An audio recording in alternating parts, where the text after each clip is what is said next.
Fabulous. How are you? Great, thank you.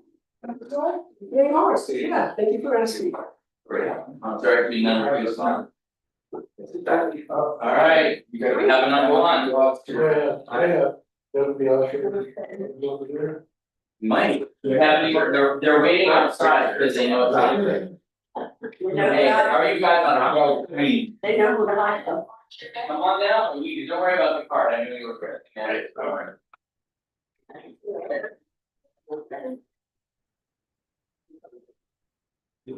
Makes sense, let me give you a hot one. Okay. Because that's what we got. Okay. Right, is it nice? Right, page 214. It's a there.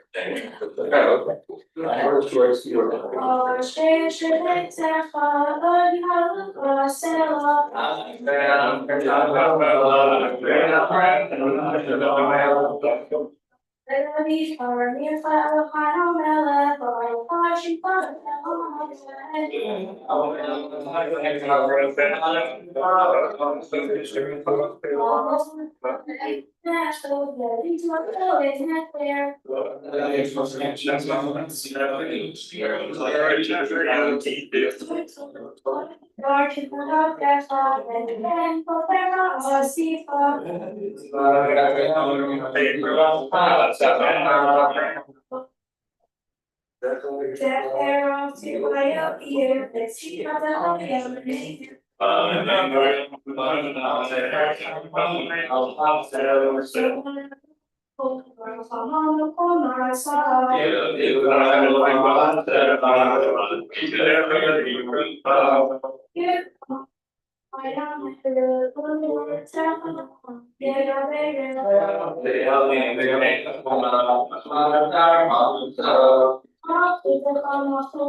Now on page 216.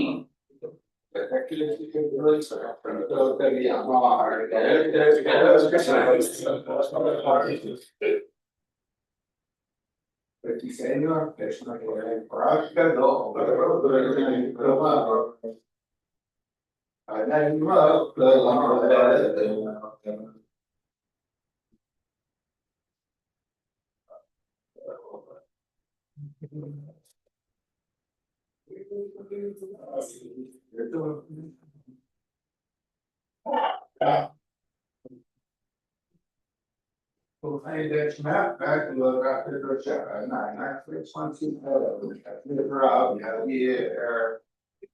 You're right, I just do that. Yeah,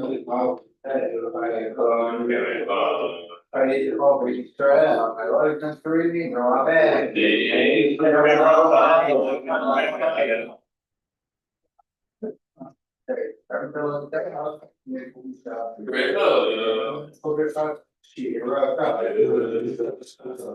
That's my God, I'm down off to being a real. It's got to be open. He said, but he saw, and my son. I didn't just buy that. I didn't buy that. Yeah, he started that.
Part letter A.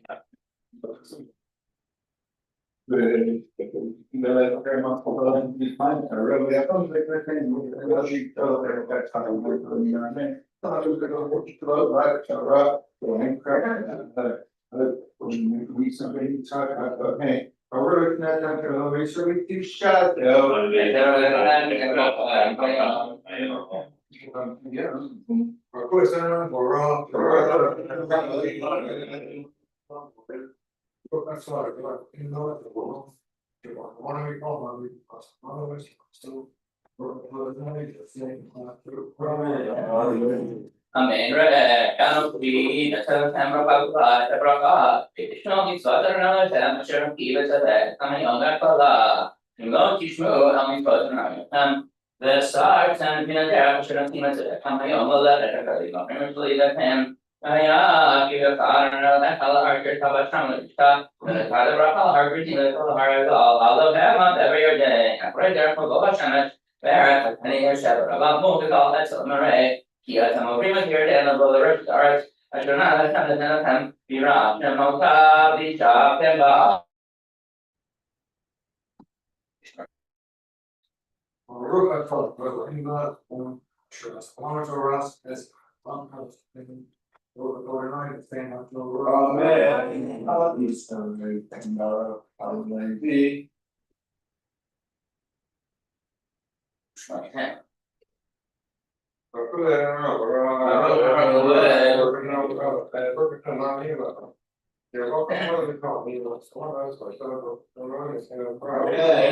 Amen.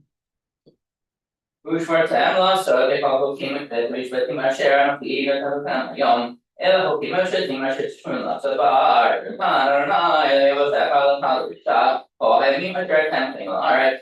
A bit of it do and call him from other shirt of Lushan, Magarin, my shirt team, come to him. I'll ring power him, but I'll go, the cockle is run on. We need to stand and need to become she barking and need to must say become a turning this room. Today, elevate him to get Dave. We bought him and spawn in a combo. But as we can run, the other come a sherry partner and we call it to him. A shim by a smoke, be sheep no to you too, but that's jam.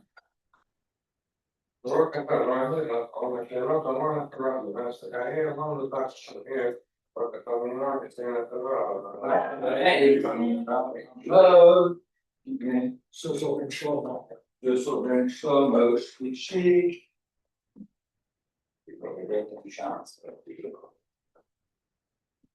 Or good, I'm going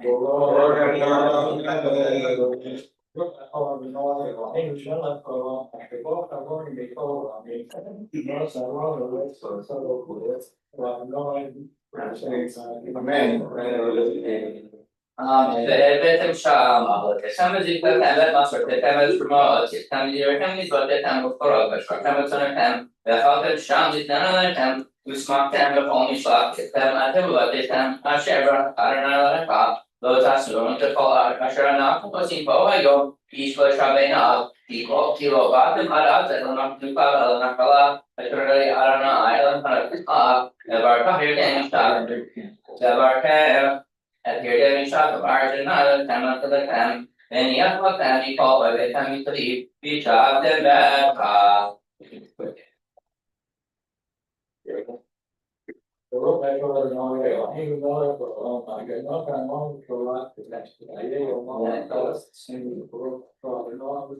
Raise your eyes and the chorus will fit tight, and then we'll do how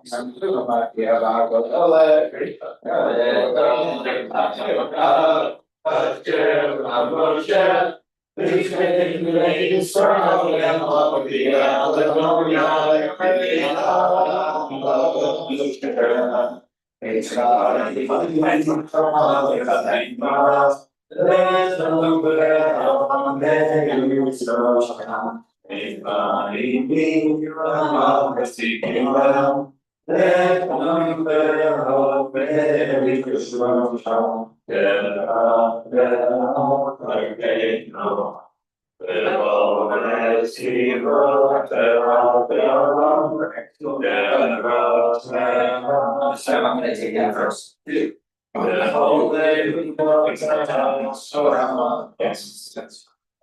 We'll say an Al Mullen's memorial prayer. Okay.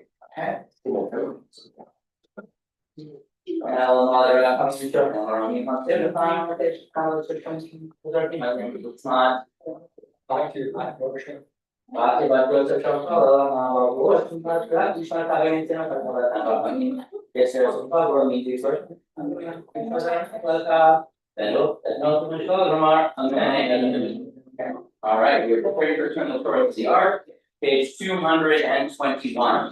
Where you're right. That's right.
It's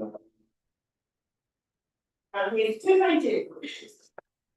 Remain standing for the half hour.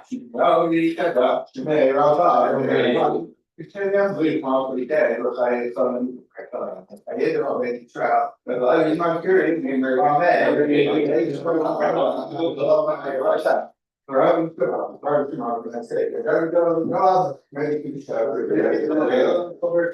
She right up. Next to my top, and I'm going off. We were. Yeah,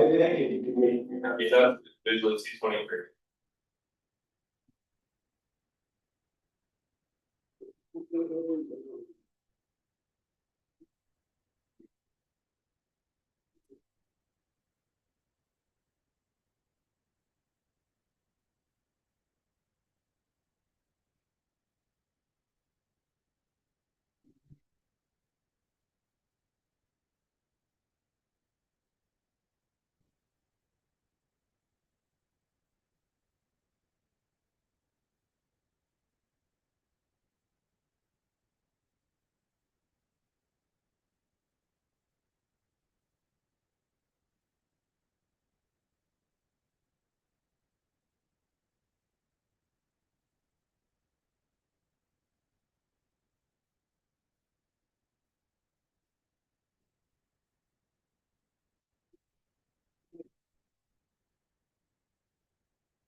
Some of those are having done, one of the otherwise, it's C23, but it's just.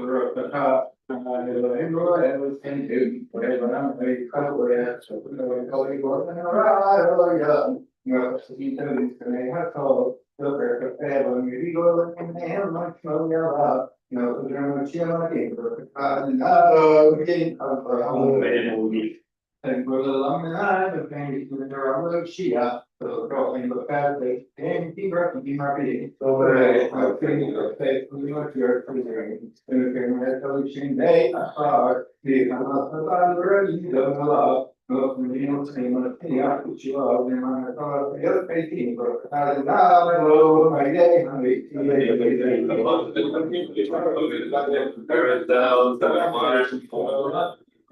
Krishna,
Amen.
Please rise to the full college.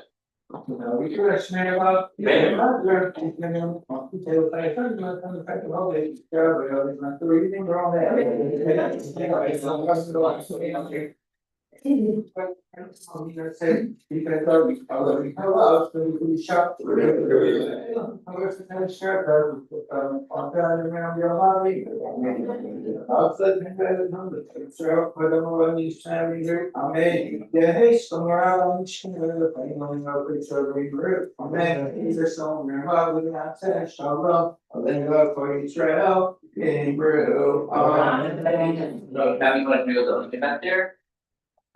There might. Yeah, two. Yeah, like maybe as many as 4. Right. People are looking around like 4.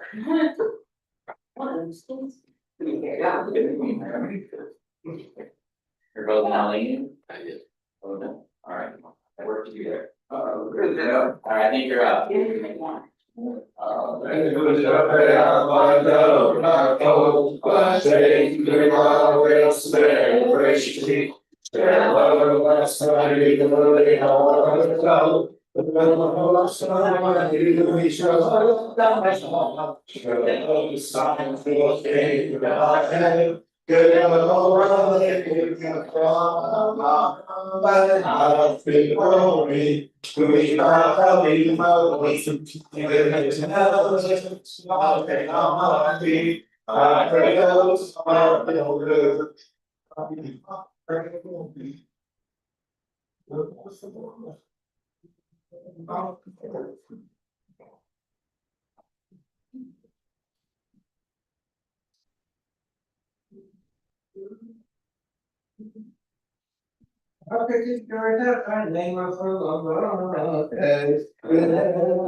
This Shabbat, we are observing yard sites of Leslie Brockman, David Fox, Celia Foyer, Marvin Gornis, Jackie Gothard, Ellen Himmelstein, Herbert Sperling, Max Stark, and Arthur Tannenbaum. And then tonight, we're remembering, Marilyn Fidelson, Alvin Helper, Eddie Height, Billy Jockey, Sam Keelan, Jeff Lewis, Morris Moss, Penny Kozel, Sophie Rinsberg, and DJ Udelson. Keep those names in mind. Warner's Cottage is on page 236. Vikadal, Merhaba, Mimadi Rock, Yamu Pamute, Kapayakon, Yamuyakon, Paid the whole day Israel, Bagala, Wisman, Farid, Rami, Vipara, Vitava, Vipar, Vipamam, Vikanse, Vikadar, Vikala, Vikala, Vikala, Lami, Colder, Papa, Kirata, Kirata, Vinamata, Damiran, Dialma, Rami. Yay, Mamarabami, Maya, the Pine, the Poli, Karel, Rami, Costa, Colombi, Roman, we have the Poli, Poli, Karel, Rami. And in traditional in the sermons, we study chapter of Pirkei Avot, it's a piece of the Mishnah, and we are rotating through the chapters. We probably now in chapter 4. So if you'll turn to page 248, we're going to look at one of these. We're going to look at 4. This was a favorite teaching of his. Do not disdain any person, and do not underrate the importance of anything. For there is no person who does not have his or her hour, and there is no thing without its place in the sun. That's a little bit of a liberal translation, but the general idea I think is clear that there should be no reason for you to spurn a person or say what a wasteful thing, because everything has its moment. So for a person, you might imagine, okay, everyone gets their 15 minutes of fame, or everyone eventually gets their chance to speak. So if you have been a jerk to someone, maybe when your time comes around, they will call you out for it. But when we look at the Hebrew of what it says, al tihi baz b'kol baz is sort of like a waste. So we used to say, which was the sort of unhealthy eating thing. We weren't allowed to waste food, so kids would like starve down all the extra food. No waste and matane ramah. I don't think they did that anymore. That was back in the old days when people were unhealthy. But the idea of Gaza would be like treat someone like they're waste. Like they are thrown away food, something that might not be of value to you or to other people. No person is waste. And also everything has its purpose. So the rabbis disagree on the word that says do not underrate the importance of anything. The whole bar. So what does it mean? The rabbis say, okay, maybe don't be surprised by anything happens, or don't delay in doing anything. We talked about this a little bit in coffee and commentary, that the right time to do a good thing is probably now. Don't put it off till later, hoping that eventually you'll have the opportunity to do a good thing. But both of these together, I think, are a reminder of our own sense of humility in trying to understand what is available to us in the world. You might think, wow, this person isn't going to help me at all. They're not going to be a good friend. They're not going to help me get a great job. They're not even particularly interesting. Or this is an important deed that I might want to do, but I'll do it later. But rather proceed less with judgment and more with a sense of humility. Any person, anything can surprise you. And if you treat them like waste, you will only really be wasting yourself and your own opportunities. When we read through and study these Mishnah before we recite Tisha Rabbanan, a small paragraph I'll recite to you in Hebrew.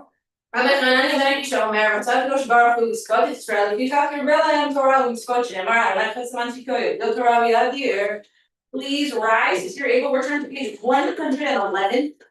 111 Tisha Rabbanan. Yikadal, Never. Yalman, Ibra, Te, Yaldi, Malte, the Kayakon, we don't have home, the Kayan, all the Israel. Bagalau, Bisman, Paris, Hebrew, Amen. Yehesh, May, Rabba, Para, Galam, Mel, Maya. Ipara, Pishtava, Pipar, Pitrama, Yutase, Vitadar, Vitalan, Vitalal, Shane, Kushal, Laila, Vito, Birkata, Vishirata. Truth Rabbatam, the Nechamata, Dam Miran Felmal, Hebrew, Amen. Al Yisrael, Ve'al Rabbanan, Ve'al Hamidehon, Ve'al Kol Tamidei Talmidehon, Ve'al Kohan, Ve'aspin V'araita, Di V'atra Hadin, Di V'chol Atar V'atar, Yehi Lahon V'lahon, Shlama Rabba, Pina, V'chisna, V'rachamim, V'chai Yerichin, Mizunah V'zicham, Uforkana Min Kadam Avahom, Divi Shmaya, V'Yru, Yehi Shlama Rabba, Min Shemaya, Hayim Tovim Aleinu Ve'al Israel V'Yru, Osei Shalom Yimormav, Uberachamav Yaseh Shalom Aleinu Ve'al Israel V'Yru. And if you came to do our book study, this is real, and you're completely unprepared, we'll meet shortly in the back. And we will, even if you're unprepared to read the book about how you're unprepared, you are welcome. All right. All right. We'll get there. That is why this is good, because it means that like you have a chance to check it out before. That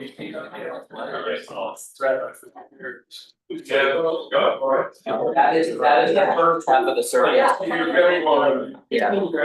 Yeah. We'll be here.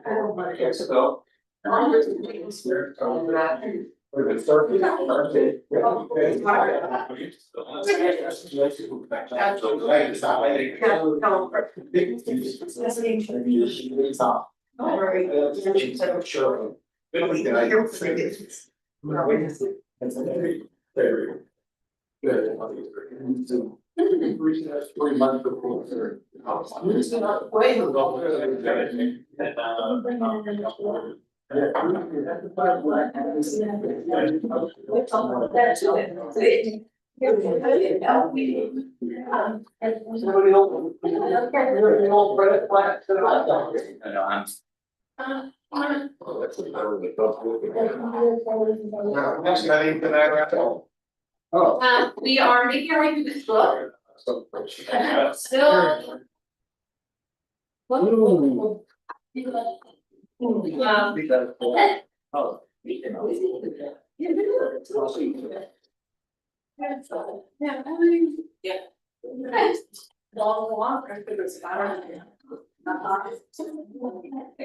Like that.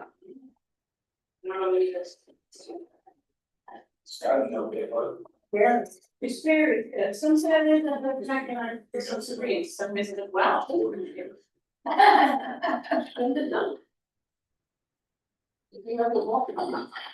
know, it's just, I'm not. Maybe if I just come back for a next one. But I don't know, because I mean, I'm something that I won't want to give you that night. Is that 30?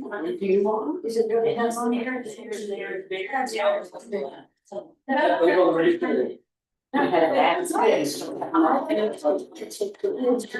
Yeah, no, it's 35. And that's and then for one, they were like walking in a Friday night, but you know, just I'll put myself somewhere, but I want to be visible to. I may have to do a mouth to a corner or something. Yeah, you wanna sit there. Yeah, I think I just. I'm just gonna, I may scoot you over, sorry. What's wrong?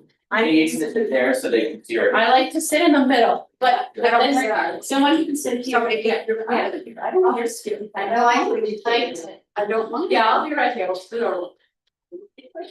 Yeah, little one says, you're over. And they all roll over and one goes. That's a favorite song, and I was saying, you know, yeah. Yeah, just because my mom is. The word must leave. No, I don't know, so that's why I kind of fun, you don't have a dictionary here. It's not a dictionary. Tell me about it, you don't see me wandering back and forth? Yes. So, I'm pretty sure like in modern Hebrew is like a demonstration. And Peleg is someone's name, and Cloud is this annoying thing that Rabbi Hiller does all the time. So I like this commentary, I didn't have a dictionary. But in the translations and the commentaries were either delay or You need to put it on the 100%. book request list. I should just buy a dictionary. The problem is, this is a great idea I had on Shabbos, and by the time it's a week. Do you want me to remind you? Yeah, right. By the time it's a weekend, I won't have that idea. I hate that when that happens. Yeah. I have the best idea, but like nobody likes it. It's the best, in the shower, on Travis, while driving, it's when the genius strikes. Too bad. Alright. So last time I printed all these printouts, it seemed like a waste of time, because everyone had a book, but now not everyone has a book, which I totally saw coming. But I will read out loud. Some of us have it on Kindle, it makes it a little harder to buy. So you know Some the of us are. last session, I typed up all the quotes I wanted, which was very annoying. And I made some typos and so I was like, why am I gonna do that again? So I'll just read out loud, that's what we're gonna do. So this section, which again I will do Thursday, which is confusing, but that's life, is chapters 7 and 8 in this book. This is real and you're really unprepared, but you can be unprepared and not have read, so I'll read it out loud. And the topics of chapters 7 and 8 are tshuva and kol nidre. We'll see what it says. Okay, so the way that I'm gonna do this is there were a couple things that really stuck out to me as wise, okay, about the idea of tshuva. And I'm actually gonna scoop some pieces out of the kol nidre chapter. So last time I sort of divided our session in half per chapter, half per chapter. We're not gonna do that this time. Want me to talk slower? Yes, thank you. But I had so much coffee this afternoon that I would wake up from my nap, and that's where we are. All right. Whenever I call my mother, if it's something I'm really excited about, I forgot her really fast, and she'll say slow down. And it's like it's like if you were running and someone just grabbed your arm, it would really hurt. And I'm like, I can't slow down. I'm too excited. Okay. Turn to page 150 back. Oh, you don't have it, read it up.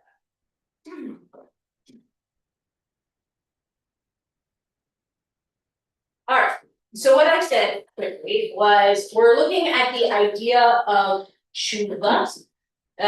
We were reading last week about the idea of heartbreak and self-forgiveness, sort of the idea that you reach this level of despondency or something goes awry or you realize your own powerlessness, and that might be a moment when God is close.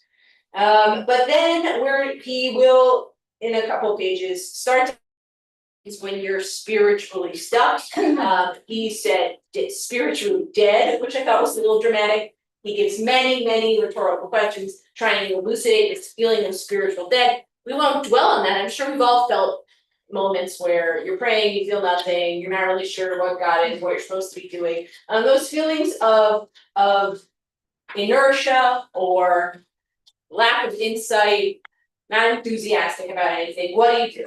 Because if something came to break your heart and you have this big cracking open, like we talked about last week, okay, great, let's move into somewhere. But what if you are stuck in the mud? Okay, so I really like this story. I won't read the whole story because we don't have the book and it'll make you crazy. But he tells a story about his daughter Hannah, who he says crashed in all their attempts to discipline her and lived in a state of open warfare with his parents, which sounds very dramatic. She goes on a hiking trip where a small group of kids get lost in a giant storm in the Sierras, I'm making that high Sierras. And she thinks she's gonna die. This is a teenage daughter. She gets rescued, and she had a great illumination when she believed she was gonna die. Now I'm on the top of 156 if you'd like to see what I'm saying. She realized how much she loved us and how bad she felt about the way our relationship had been going in recent years. She felt bad about the way her life was going. Everything would be different now. She had seen the light. She was going to change. She came home on a Friday. By Sunday, it was quite clear that everything was depressingly the same. She stayed out all night on Saturday, and on Sunday we had another terrible fight. My wife and I shrugged our shoulders. So much for everything being different, we said. So it'll go back in a moment, but there's something he illustrates here that I love, that even with those big heartbreak moments, something where you almost die and you might experience a moment of love and priority and generosity, but then actually she remains a jerk and nothing doesn't change. But then he says, but 6 months later, it was quite clear that everything was different, and the change could be clearly traced to her near-death experience in the Sierras. He does not say another word about what made that change significant. Yeah, like he left us hanging. Sort of sounded like she hadn't changed the sentence before. So let's not talk about Hannah because I don't know her, but it almost sounds like change, even when you have a big heartbreak experience, sort of does this like ricochet thing, you like change quite a lot that way, and maybe you kind of move your way down to being like a little bit better. You slip back, you improve, you think about it, you work on it. And I can't tell you the amount of times in my life I've said something to the effect of, wow, shoot, I already learned that lesson. Some of the best lessons in life I have to learn frequently. You know, something happens and I remember, oh, I knew, don't rush or you'll hurt yourself. Well, every time I rush and I hurt myself, I think, well, I already learned that lesson. Seems like that one I'm still learning iteratively. Okay, so we're starting from this place of maybe the tshuva, repair between you and God is something that might happen sort of like over and over again. Something big, you relapse, you get better, you get better. All right, now we're looking at page 159. So I feel like you guys are gonna have something to say about this. This is a piece of the book I underlined merely for debate. Okay. So, we're at the bottom, the very, very last sentence there of 159. Anger is a choice. Boredom is a choice. Fear is a choice. No one can hold a gun to our heads in this regard. No one can make us feel this feeling. No one can crawl inside us and alter us. We are responsible for the state of our own consciousness. The great drama of this season, the season of Tshuva, is the drama of choice. The power of choice is immense. We can choose to let go of anger, boredom, fear, guilt, impatience, grief, disappointment, dejection, anxiety, and despair. And only those, but all of those. And we can make the choice moment by moment. And we can make the choice in a broader way as well. We can let go of each constituent feeling as we become aware of it. And we can form a clear and continuous intention to let these feelings go. What do you think? You really want to know? Yeah. Nah. I too. Feelings are part of the brain, it's like synapse shooting out, Yeah. impulse and so forth. We don't have to be mindful, we don't have to control the feelings, what we have is how we manifest them. Mm-hmm. In other words, I get angry at a friend. Do I stay silent and wait for it to pass? Do I strike into the club? You know, do I say harsh words? Those are my actions. But the feeling is there. It's what you do with your feelings and how you manifest it that is important. Yeah, so the feelings are, I'm not choosing to feel angry and the anger happens. I can choose to club someone or not. I partially agree with you. Yeah. In the sense that we may not be able to completely control anger, fear, or all those. We can start learning, and it gives us examples of how we do it. And we've had to learn how to do it based on time. Yeah, so you can, I've felt in my own life, I can definitely control my reactions. Sometimes not well enough without some sort of physical thing, like go in a closet and scream or go punch your pillow. And don't punch your friend, punch your pillow. So you have to punch something. There are also ways in which, in a more subtle way, I've sometimes noticed myself entrenching negative feelings psychologically unaware that I'm doing it until I notice. So what does that mean? I did something awkward or embarrassing and I feel mad at myself and I felt the feeling, but then I'm remembering the thing and I'm telling the story again. And then I'm thinking, boy, Elizabeth, you're really awkward, everyone thinks you're weird. And then the whole way home, I'm going over it and I'm mulling it. So there are ways in which sometimes we choose to sit, to wallow. My dog does this thing everywhere I hike, he'll find the muddiest puddle and he won't just sit in it, but he'll like rub his butt and he wants to coat himself in mud. So there's some ways of feelings where we do that, feels kind of good in a perverse way to like re-enter anger, because then you feel something. So you might be sitting alone at home drinking your coffee and think, boy, that friend was a jerk, and then re-feel anger again. There's some ways negative. Yeah, there's some ways in which we sort of re-inhabit negative feelings just for the kick of it or because we've trained ourselves to do that for whatever reason. You ever think about getting another dog? I have thought a lot about getting a dog for my dog, not to replace my dog, but to keep my I dog was talking entertained. about replace. No, to entertain my dog for my dog. That's why it's not. Yeah, I'm thinking of the way that I'm saying it, but These self-entertained cats, one of the things I love about. So we are sort of approaching this idea of tshuva and what Rabbi Lulu has to teach us from a slow way. So it's something that might be iterative, and it's something that might be felt that maybe you have a choice sometimes. You don't have a choice if your heart's gonna break. You don't necessarily have a choice if you feel anger the first time, but you sort of get these choices about what to do from it. What to do in the big feelings and what to do in the absent, stuck feelings. And if you do a behavior that can help you have a different feeling. Yes, sometimes you can trick whatever they say, like smiling actually makes you 1/10 happier or something. I made the number up, but there are ways in which you can, like, you know, if you're feeling kind of bad and give yourself a little dance like that, you can really physically redo things. So now we're gonna look at what I numbered as 4 paths to undead yourself spiritually. Well, because he went on at length and length about how you might sometimes feel dead through burnout and fatigue and oblivion and drugs, and he really went on. We're not gonna do that. Okay. Sequence of divine dead. Yes, he He likes a list. I've had this feeling reading this, that this is his own way of having catharsis. Well, Leslie and I came to that conclusion not having read the book, but I think that's all about him. It's all about it. him. I mean, that's what this is. It is all about him. And he wants all of us to forgive him. Besides he himself having to forgive himself. But, You think this is an appeal? I'm sorry. It's an appeal to your compassion to him, to say, oh, Lou, you're so good and smart. Yeah, is that what you're saying? Yeah. That I want you to write me another book. Yeah.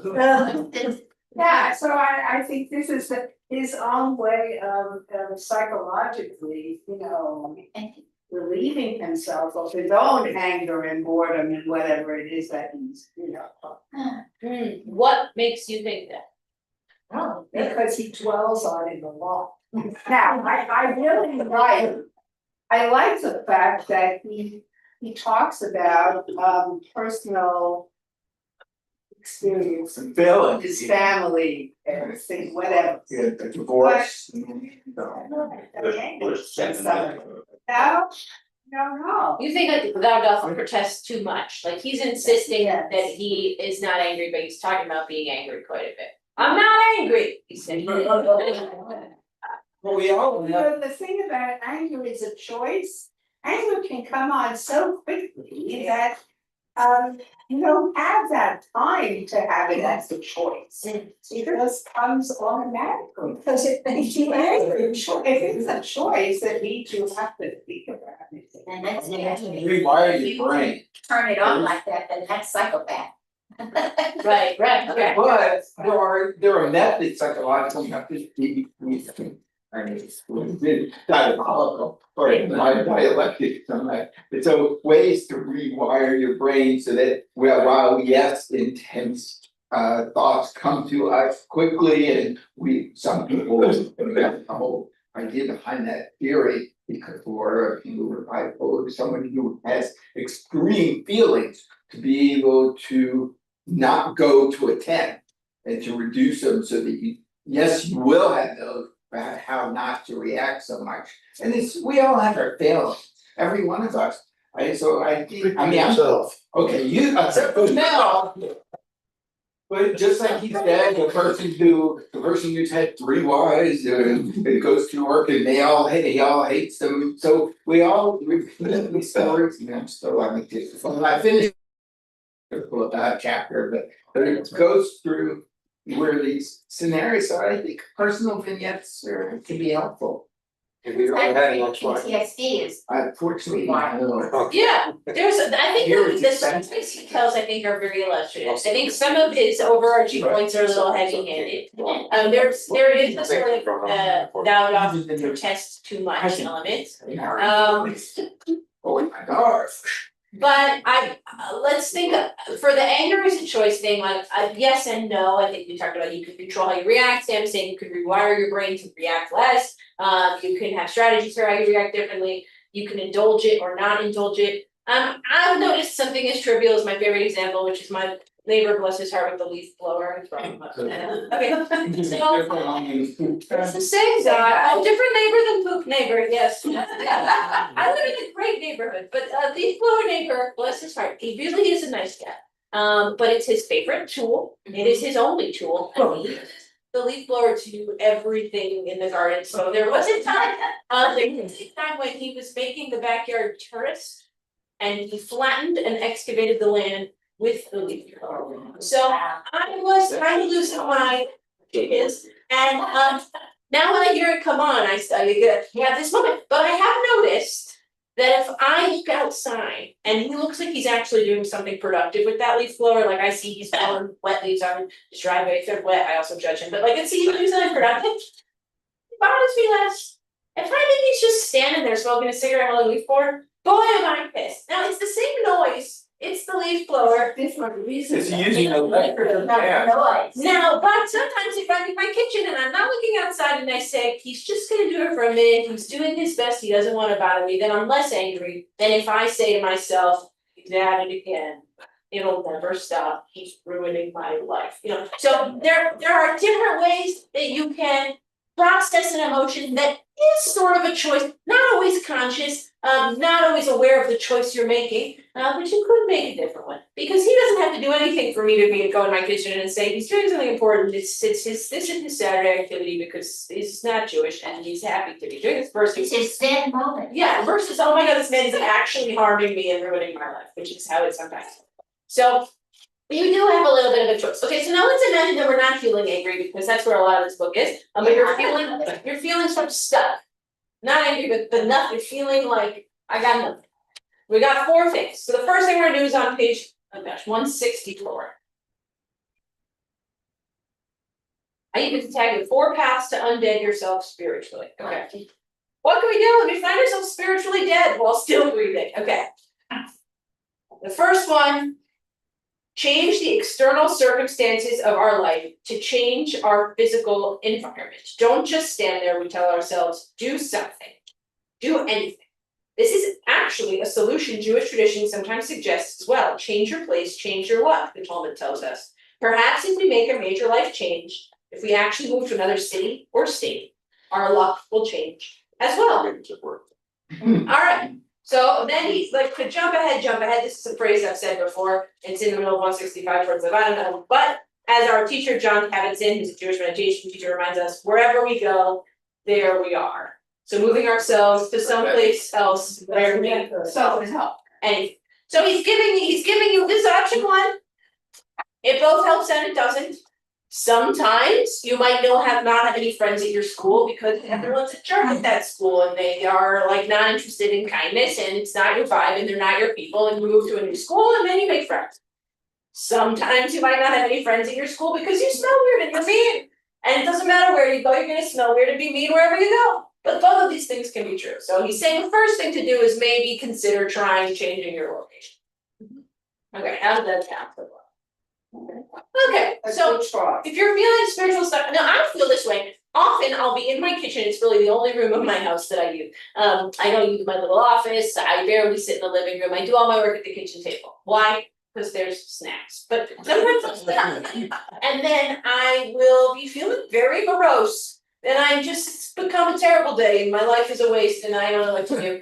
And then I step outside into my front patio to like pull the garbage can in and I'm like, oh, actually, it's really nice, I'm fine, like, hello neighbor. And all I did was step outside of my house and I feel like a totally different person. Look, the sun is shining because it's true. So there are ways in which you can change your physical location, your environment, and it really does make a big difference. And so that could be the first thing you can try. Now the warning he gives, you go, there you are. It's a little macabre, but there are so many suicides on the Golden Gate Bridge in San Francisco. Sorry. Yeah, because San Francisco is often a end up in an escalating series of changing their. Oh, you move from one school to another city. San Francisco is the most beautiful place on earth.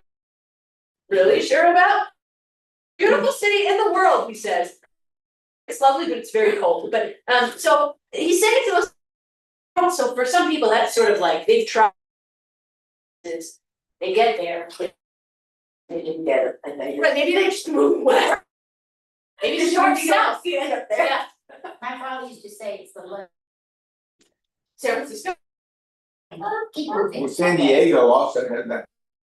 Okay, so we the problem, it's not necessarily San Francisco per se. Good way to kill yourself. But okay, but the point of this was that if you keep changing your location and it didn't work once and it didn't work twice.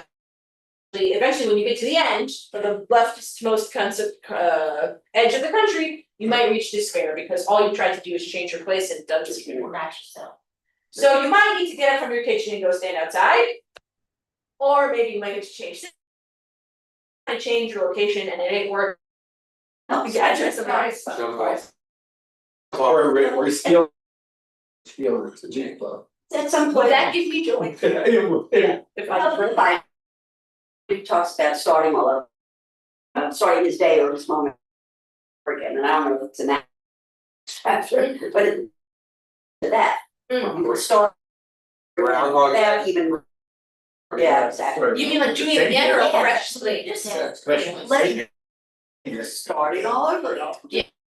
New, like beginning. Over the line. Yeah.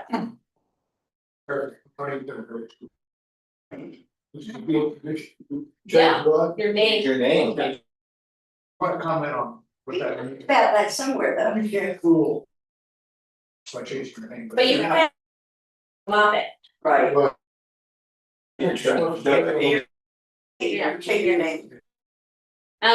So yeah, You can do that. if we're not. Yes. Yes. Especially when they are. That's on the line.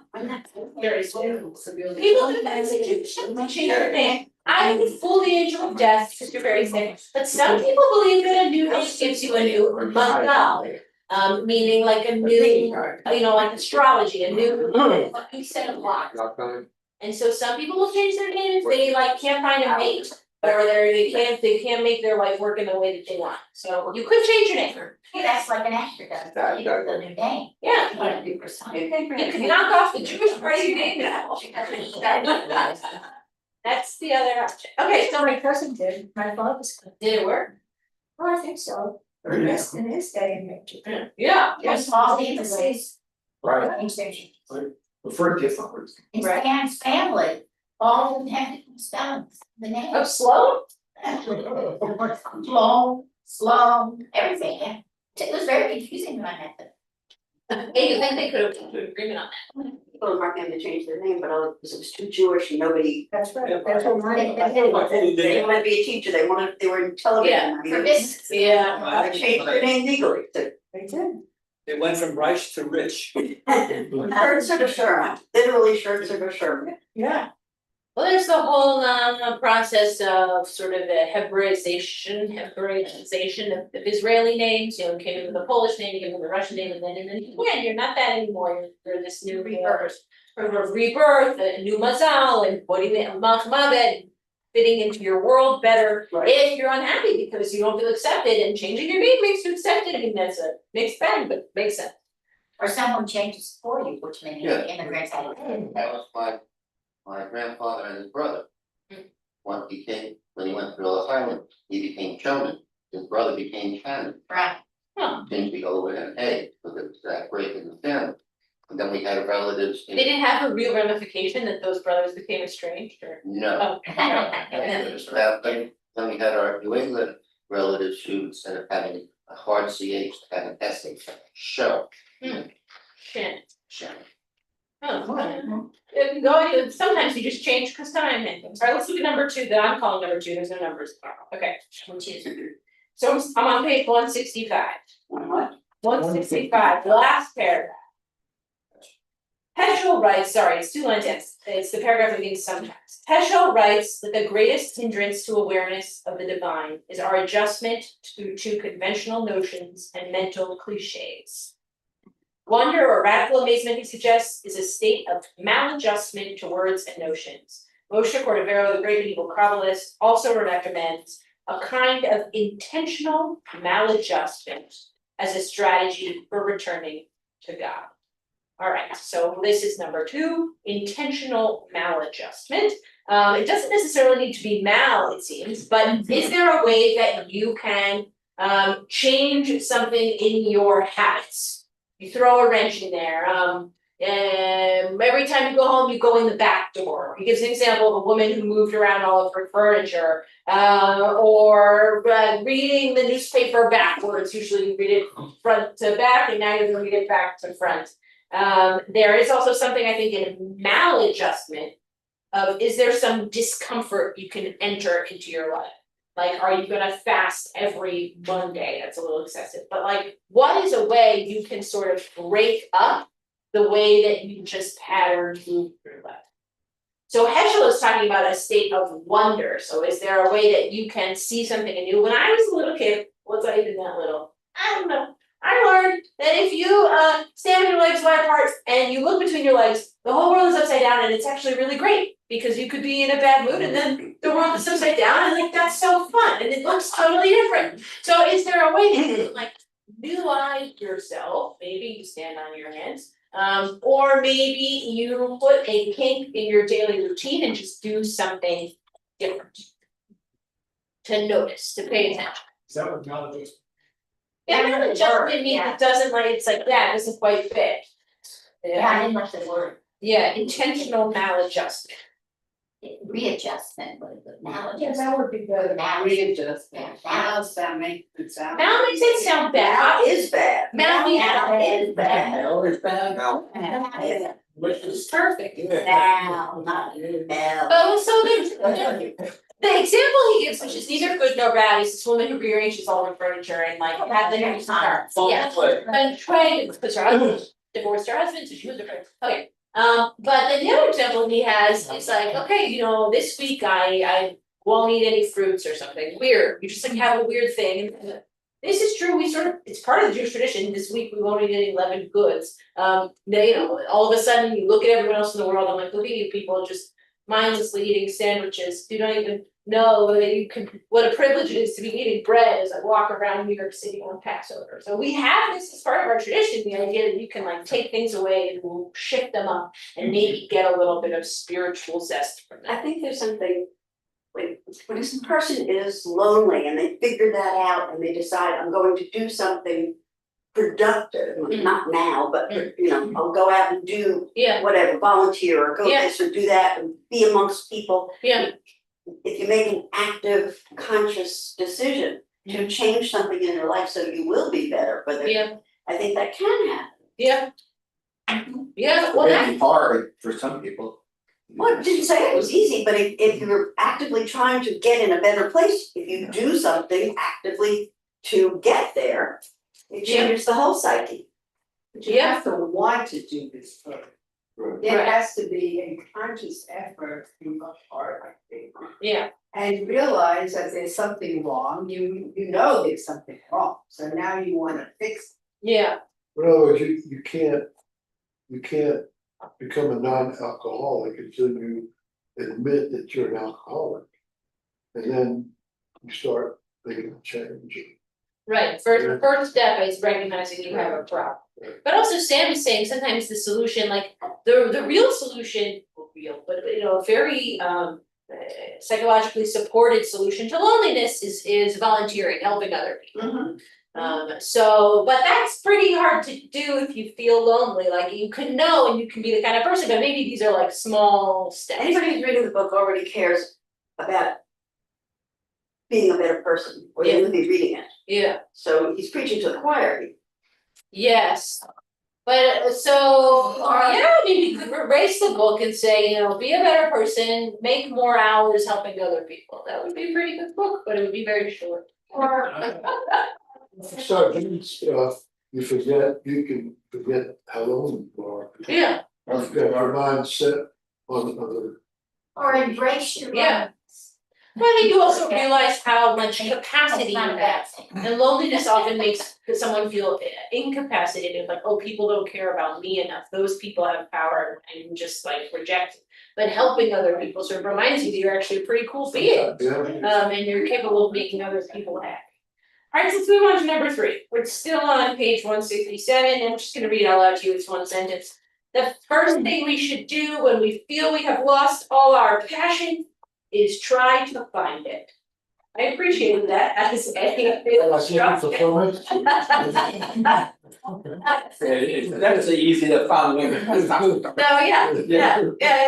And then, okay, this That's when you involves, read the book. yeah, this involves kind of interturning an expression of will, an expression of faith, the belief that God, like God, this passion exists even though we neither feel it nor see it at the moment. So this is more in line with what Miriam was saying. You first have to like admit you have a problem, the 12 steps, first you admit you have a problem. So he says if you can't find your passion, prayer isn't meaning anything to you, God's not meaning anything to you, you're feeling pretty spiritually dead. The first thing to do is actually decide that you want to find that spiritual oomph, you want to find that sense of passion or connection with God.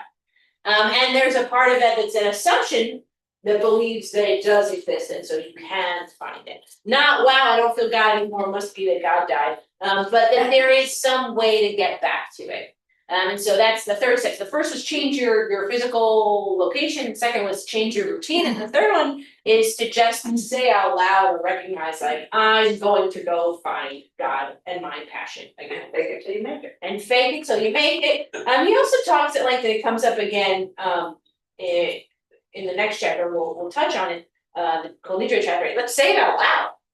Just say out loud, you have to say your intention, you're like, I'm gonna rebuild my relationship with God, you go, hey, that's my witness. Coffee was big. Yeah. The next one. So, I'm sorry, I don't know.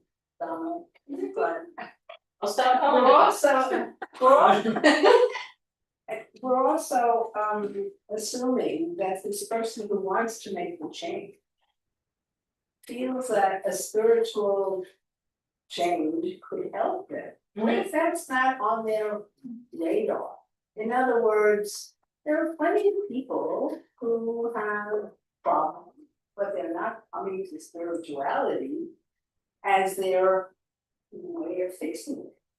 Yes, this is not a book for telling other people how to be better, it's a sort of self-help, you are not this is real and they are completely unprepared, which might be a different kind of book.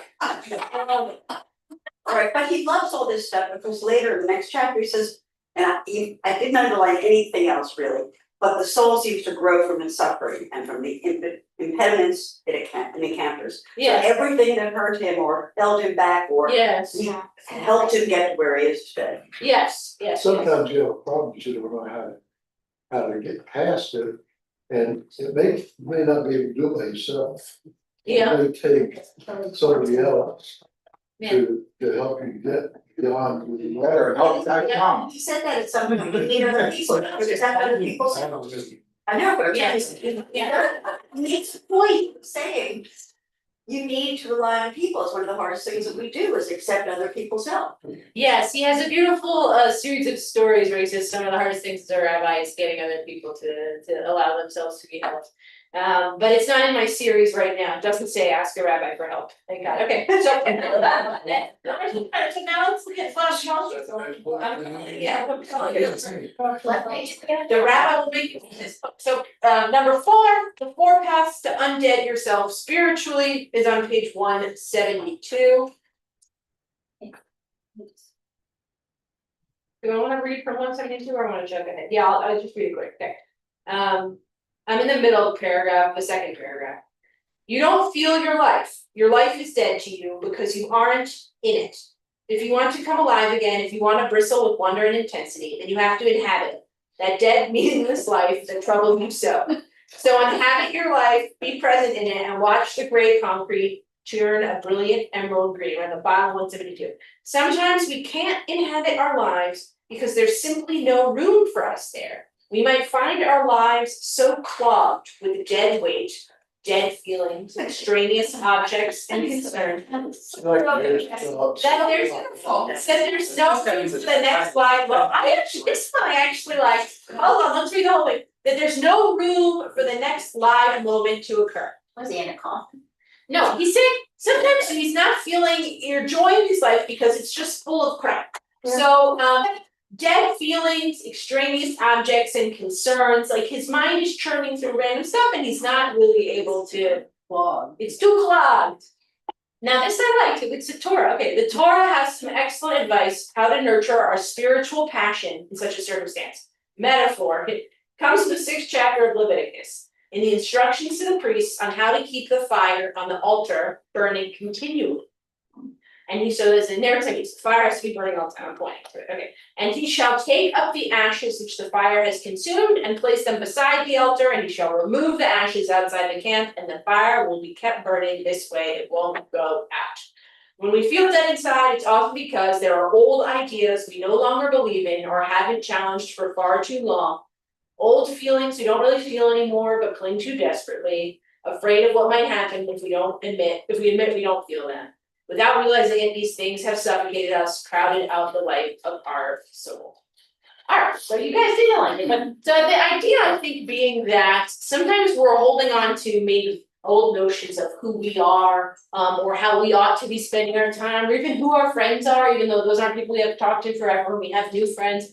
Maybe holding on to old ideas of ourselves or old resentments, brain gunk, brain ashes, that if you don't sweep them out, they're gonna slowly suffocate out the flame. Maybe I like it, and I've told this metaphor before because I only have like 4 stories, but I think my dad is one of the smartest people on earth, and one of the cutest things he does before he goes to sleep, he told me once as a kid, I think I was like, how do you go to sleep when you've got so many things in your brain? He said, well, I imagine a little man with a shovel. My dad doesn't lie, he totally this straight face. He comes into my head and he sweeps out all the thoughts and I go to sleep. And I was like, wow. A leaf blower doesn't do that. I hate that It does, it's just kind of, and then you're ruining it. There was something about it. Now, instead of the shovel, go to, No, it has to be a shovel, because you need to get them tidy and get them out, leaves would just scatter. Yeah. There would be like dirt in my brain crevices, so the idea being, I think that for my dad's one of the smartest people I know, one of the ways to be a really smart person is to forget the extraneous information so that you free up RAM space. So maybe if you're feeling stuck or feeling still divided, there's some things you need to get rid of. Marie Kondo famously, this is her way, you wanna love your house, get rid of your stuff, but I think you can also have it in a spiritual, intellectual way, if you're clogged up with stuff, maybe there's some things that you need to scoop out, stop. Okay, I feel that Stuff, yeah, you have to keep the fire going. You have to add to it. Yeah, where's the fuel? You can't just remove the ashes all the time. You have to add to the burner. it's true, he does skip over, like, what's burning. He obviously doesn't do much fire. Well, so I guess, you know, it's a gas flame on a pipe, right? I don't think I had that in the show. It's a Boy Scout camp and I have to maintain the campfire. Yeah, I have to add another log to it. He was not. Yeah. He had one. Clean off the old. First you have to make room for it, so. you first gotta make room for a lot. Yeah, I always think about the temple, I'm always thinking of housekeeping, whenever they're describing. Yeah. Well, who cleans We was in. the The Levites did it. Yeah. Yeah. Yeah. And there's one time during the year, you have to clean out the drainage from the altar, because it's really thick. A lot of, yeah. On your altar pipes, that's the And you think, Well, yeah. yeah. You've been sacrificing animals. Yeah, I know, we're moving on. I know. So yes, but there is a level of housekeeping or cleaning up that might be part of opening a path to feeling tshuva. There are probably for each of us things in our lives that maybe if we wanted to add more of the good things, we wanted to do more volunteering, whatever, you gotta make time by taking out some of the other things you do. I, for instance, waste a lot of time reading anti-Semites on the internet. Why do I do that? I don't know. It's adding guns. It's gunk. Well, because there's a part of me that feels like I need to know, there's a part of me that feels like I need to argue, and there's a part of me that's like just what, it's fascinating. But if I stopped doing that, I might have other time for other things. Maybe, or maybe I would just sit there and do nothing, I have no idea. But there are things that we do, things we consume, ways we spend our time, thoughts that we ruminate on, old possessions or old commitments, that maybe are worth throwing away. What time is it? I was trying to go. So there we go, we went through all the way through chapter 7, just as a highlight of how I thought that the Kol Nidre chapter was interesting. It's beautiful, but he gives, in this vein of how to undead yourself spiritually, a couple other things. One is to find maybe a piece of music or a piece of art like Kol Nidre that just sort of sings to you and brings you into that feeling of alertness. That's what it's like. Yes, yes, it did. It really did. Yes. That's on page 178, if you wanna go back and read it. He gave a beautiful but bizarre summary of a 9/11 ritual, first baseball game after 9/11. They do a ritual where a mom puts the baseball on the That was a good story. mound. I don't know why he was like having 9/11 fatigue, but that was rude, but okay, fine. But so you could find a piece of art. He said, he explained why there's so many people that passed away. Yeah. On their way, the plane was on its way to San Francisco. A Yeah. lot of people- Yeah, no, but I don't know, Wherever it he was, yeah. starts out by saying that he like doesn't want another 9/11 memorial, but then he watches it and it's beautiful. And then the last thing, in addition to like finding a ritual, which is this 9/11 thing, or finding a kol nidre, a piece of art, was just to say it out loud, and I'll conclude with this. He tells the story of a woman who strangely her name is Abigail. Yeah, Abigail. I don't know, whatever, it's the Bay Area, it's the Bay Area, you just gotta roll with it.